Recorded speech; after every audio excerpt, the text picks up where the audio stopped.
Welcome to the Land, your bet sports betting show. Looking at the other wild card game here on Saturday. The Texans playing host to the Chargers. Also got another video up, so make sure to subscribe to that page. Don't miss out on the Ravens and the Steelers, other game for Saturday. And then we will have all the player props for Sunday and the Monday games in one episode coming out on Saturday for you guys to get ready 24 hours in advance of all of those games. So if that all sounds good, give that video a like. Let's get right into it. Starting with the Chargers offense here, visitors on the road. Looking at the passing yards, obviously 19th, but the pass EPA is up to 12th. And Justin Herbert has looked very, very good in the last roughly 5 weeks or so. In fact, even before that, there was about a 3-week span, no passing touchdowns, wasn't as accurate, and had a bunch of guys coming in and out. Ladd McConkey not really there. Now what are we seeing? We're seeing healthy Will Dissly and healthy Ladd McConkey. And so I do think he'll probably have some success through the air, at least more success than through the ground. And despite the fact that they have the 11th most rushing yards on the season, they are an 18th in rush EPA, not getting many yards before contact that the offensive line is really getting for their running backs here. And for Houston, these defenses are the dominant strengths for these teams. We know that at this point, and they both rely on their quarterbacks to do some extraordinary things. But I don't know if that's going to be the case necessarily for the run games, right? And so I do think Houston's going to be able to shut that down here. If you look at the rushing stats, 6th in rush EPA, and they are in the top 5 in adjusted yards before contact, where that defensive line is getting a lot of push against the offensive line and their opponents. In terms of the passing yards against them, 6th, limiting them, 7th pass EPA, and it all makes sense here that the defensive secondary for D'Amico Ryans and company has been really, really good in coverage. Plus, you've got a ton of pressure coming from this Texans line as they are in the top 10 as well in pressure percentage on the quarterbacks, hurries, and stuff like that. So this is going to be, can Justin Herbert stay upright? Even if he can, I think it's going to be a lot of short passing for this offense. On the other side of the ball, Jim Harbaugh's defense has been dominant this season, both in the pass game and in the run game, but definitely limiting the stuff through the air at a really nice rate. 7th in passing yards and 5th in pass EPA. Not even really relying on pressure on the quarterback, just really good coverage and containment with the occasional blitz package, right? But really not too much pressure for them. It's a lot about the secondary. And the defensive line here and the rushing yards, that's something that they have given up a bit more. Teams are able to sort of get a little bit more push against them. So the defensive line not doing quite as much as we see from the linebacking core and the secondary, but against this really receiver list at this point, outside of Nico Collins, obviously know that we got the new guy in there, Deontay Johnson as well last week, but this pass game's struggling because it lost all its weapons. And that's really what this comes down to is like, can Joe Mixon, CJ Stroud, and Nico Collins really pull them through on offense to get there? I think they're going to have their struggles, but I think they're going to have to pass because I do think Herbert will at least put up some points on this one. So this is going to be a pretty close game. I don't see how you give too much of an edge to the Chargers, even though I do think they should be favored. But as far as the rush game goes, Joe Mixon might not have very good yards per carry in this game, but he's going to have a lot of carries. So he might be able to get the yards just on volume alone. We're getting sexy with the first pick here. Let's take a defensive player and take Will Anderson to get at least half a sack. Can still get plus money on that. And if you want to take him for the full sack, fine with that as well. He has 4.5 sacks in his last 4 home games and has been a beast, especially at home.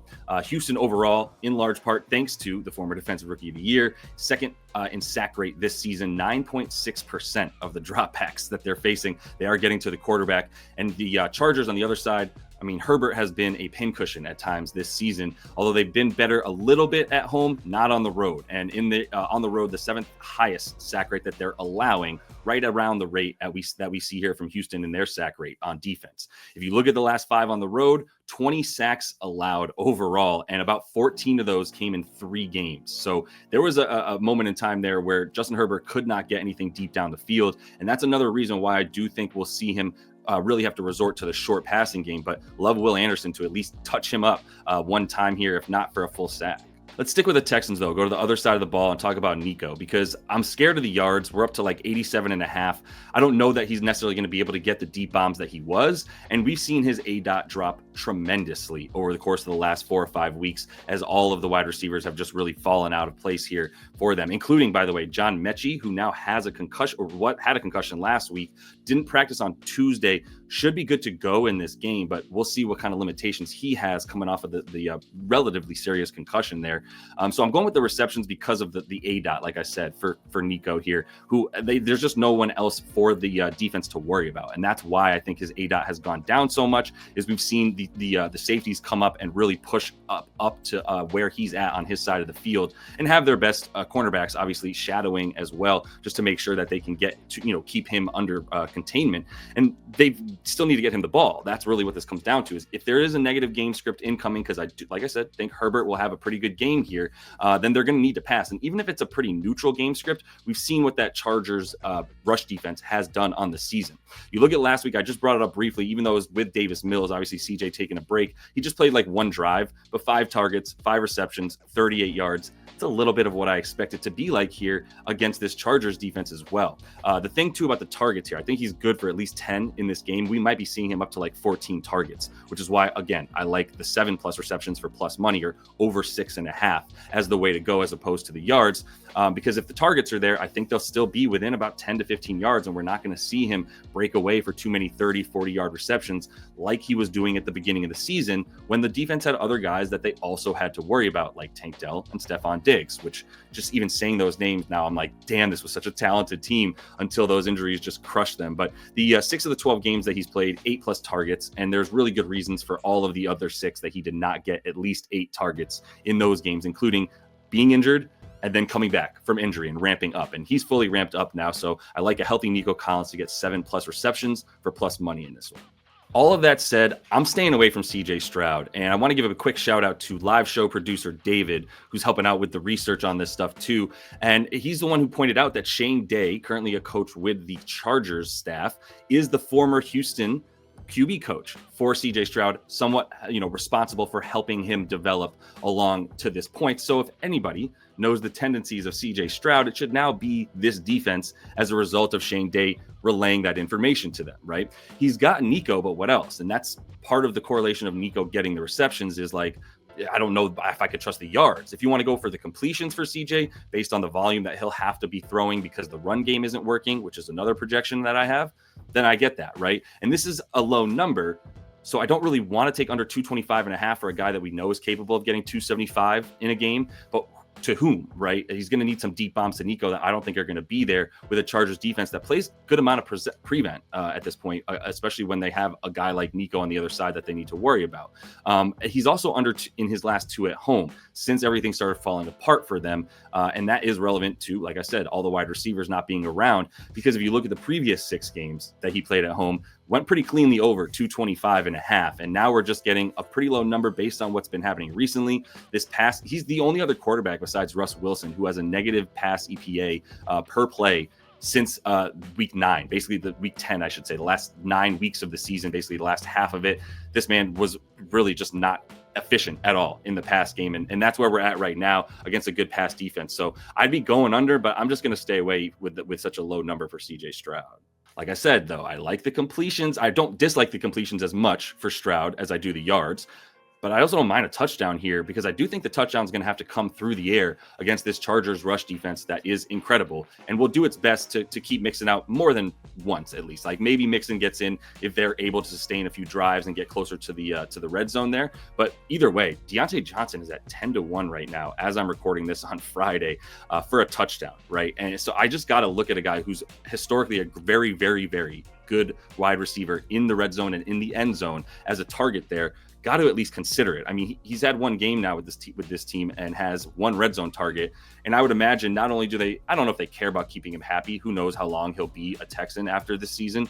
But at the very least, they have a weapon at their disposal that probably definitely will not be receiving as much attention as Nico Collins. And this Chargers defense is going to be more vulnerable against wide receivers, even more so than tight ends. You see, they're number 1 limiting touchdowns overall on the season, whether it's pass or rush. But they're 18th limiting passing TDs to wide receivers specifically. So I do think that's where you attack them. That's where they will be attacking them. And this is going to be the second best option to get into the end zone after Nico. So 10-1, can't pass that. One more reminder, give that video a like if you're getting anything out of the stuff you're getting here. And we're going to go over to the Chargers and look at Herbert and talk about his past TDs. I think you're probably good for the completions for him too, because similar to Stroud, I don't think he's going to have the run game for the Chargers is going to have much success against Houston on the other side. So I do think they're going to have to resort to passing, especially when it comes to getting into the end zone specifically. And if you look at Herbert, this pass game has turned around starting around like week 6 or so, week 7. He really started turning things around, had another good like 4 straight weeks, then a downturn, injuries, Ladd McConkey out, huge in and out of the lineup, Disley in and out of the lineup. And so Herbert's passing really kind of dwindled for about 3 weeks. Now you look at the last 4 or 5 weeks, been incredible. He's got at least 2 passing TDs in 4 straight and 7 of his last 11 with that little blip in there, like I said, because of the injuries.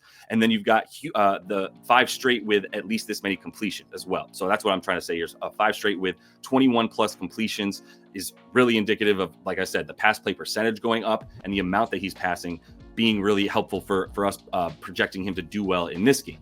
And if you're talking about that Houston defense, again, the strength, definitely good on the pass and the run, but through the air, as far as the TDs are concerned, they've allowed the 3rd most passing touchdowns to their opponents, in part because you're not going to get there through the ground nearly as much. And the other thing is, I'm not really, if you look at the bottom line here, talking about Houston being 5th versus passing first downs, 3rd versus passing yards per attempt, that does sort of deter me from taking an over on his passing yards or his pass completions too much. He has gotten those pass completions, like I said, 21, 5 straight in a row, but it's really the ability to sustain the drive through the air that makes me worried that he's not going to have the opportunities to get that many yards and completions through the air, but that once he gets his team close to the end zone or within 30 yards of it, that he's going to be very dangerous to get 2 touchdowns for plus money in this one.